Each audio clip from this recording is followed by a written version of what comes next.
Jurassic World Rebirth made $300 million in 5 days. That's insane. What does that mean for the future of the franchise? And what does that mean for the industry? With successes like Jurassic World Rebirth and a Minecraft movie coming out this year and making a ton of money, not to mention Lilo and Stitch getting close to $1 billion, are we just going to see more sequels, remakes, and uninspired productions? I think so. And I think it's because that's obviously what people want. Whether or not you think that these are creative endeavors or if they're just formulaic, it doesn't matter. Netflix makes formulaic original movies all the time. So I think that the fact that studios are going to keep making these sequels and remakes is because people actually want them. What do we see when you scroll YouTube and search remake? You either see someone asking for one, or you see someone mad that they are making one. Those are the two responses. I am in the middle on them. It just depends on the movie. How well did they make it? Is it well made? Was the story even worth retelling? Those are the questions that we should be asking about these movies.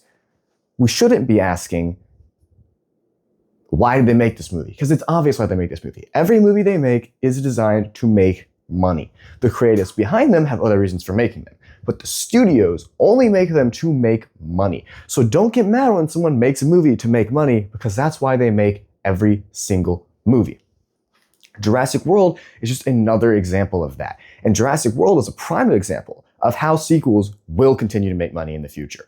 No matter what you think, no matter how much, no matter whether you like this movie or not. I haven't even seen it. It made $300 million in 5 days. And yes, 5-day weekend, July 4th.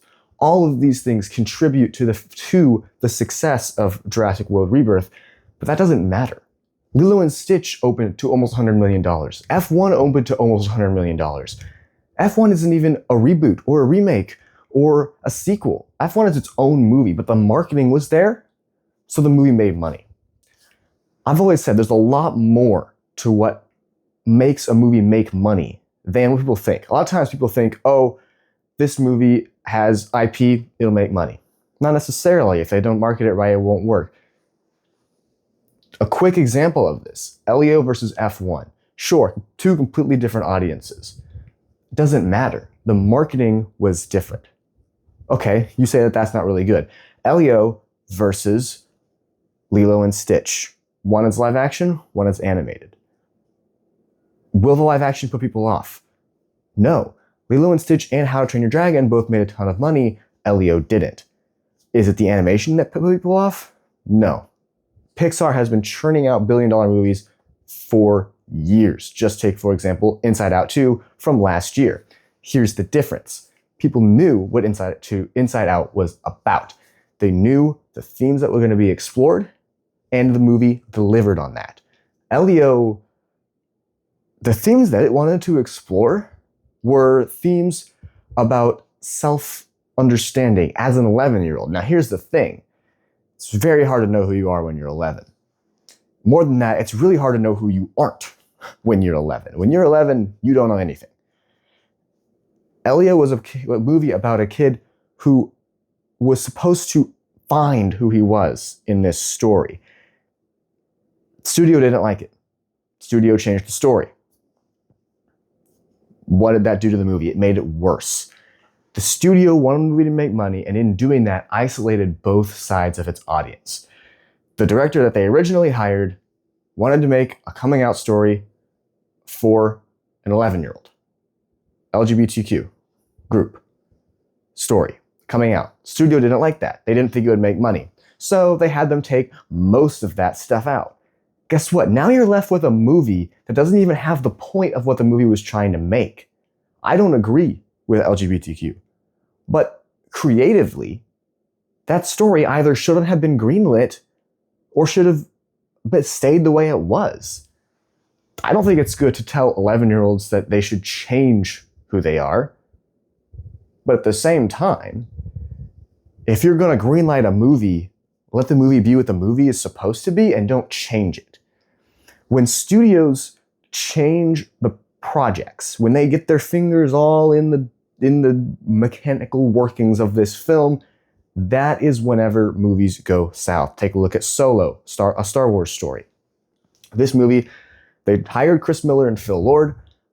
Go to Bullets and Blockbusters if you want more about this. Great channel. They hired Chris Miller and Phil Lord, but they didn't like what they were doing. Why would you hire two directors if you don't like what they're doing? You know how they make movies. They knew how people make movies at that point. They knew how Chris Miller and Phil Lord did stuff. Yet they still hired them and then got mad whenever Chris Miller and Phil Lord did what they were planning to do all along. That is the problem with the studios, not the fact that they're afraid of original properties. The problem is that their original movies are getting messed up by studio executives. That is the issue. The issue is not original movies not making money. The issue is studios not being confident in those movies that they greenlit and not marketing them correctly.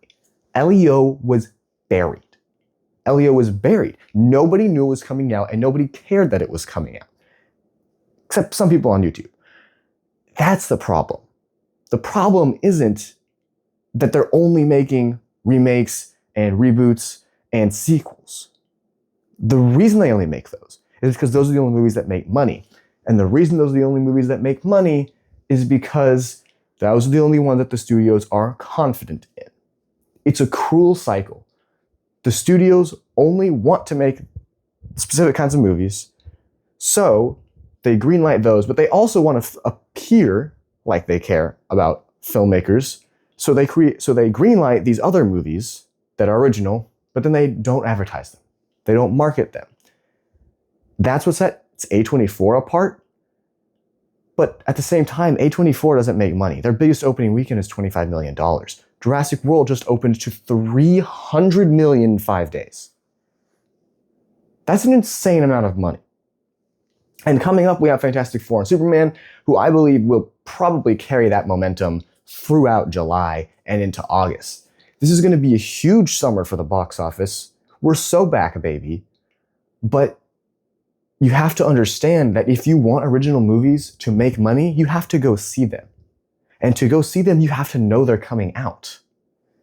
To know they're coming out, the studios have to tell you that they're coming out.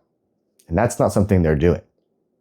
So if you are going to complain about people not making original movies, A, what I do, make one yourself, or B, go watch some. Do the research to find which movies are original and which movies are just remakes. I like remakes and sequels, as long as they're well made, like How to Train Your Dragon was. Lilo and Stitch, I haven't seen yet. I've heard there are changes, but at the same time, it made almost $1 billion. People liked it.